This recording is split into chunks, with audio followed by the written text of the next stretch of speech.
In Ikorodu, there was a woman who uses dead body water to cook, and her restaurant was always crowded. People loved her. They couldn't explain why, they just knew that her food was sweet. Be careful where you eat. Iyabo was a hardworking woman, but she was very poor. Her husband was a bricklayer, but most of his money went into womanizing and drinking. He hardly brought anything home. Iyabo carried the entire weight of the family on her head. School fees, food, rent, everything. One day, Iyabo looked at herself hawking groundnuts under the hot sun and said to herself, this life no go better like this. Hawking groundnuts could not take her to the next level. And if she did not act fast, poverty would finish her.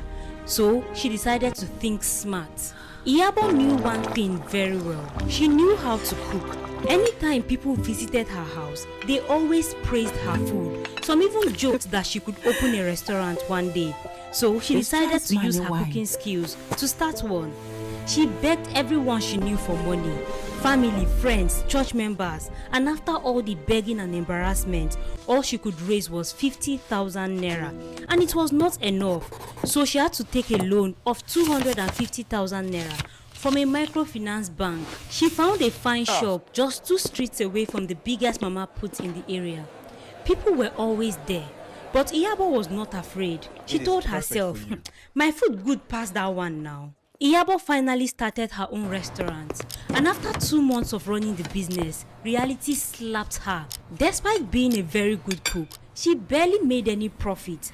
Whatever she made only fed her and her children. Nothing was left for rent, school fees, or even to buy decent clothes. Some days, she would just sit in the shop and stare into space. Customers were not coming. One afternoon, a man entered her almost empty restaurant and ordered food. After eating, he wiped his mouth and called Iyabo to the corner. The man, whose name was Obinna, said, "You can cook, oh, so why don't you have customers?" Iyabo sighed. She said, "I don't know. I try my best. My food is cheap. It is sweet. I even keep my space very clean. You ate here now. You can testify." The man nodded and said, "What you are saying is true, but you don't know the secrets to this restaurant business. That is why you are poor. You are supposed to be rich now."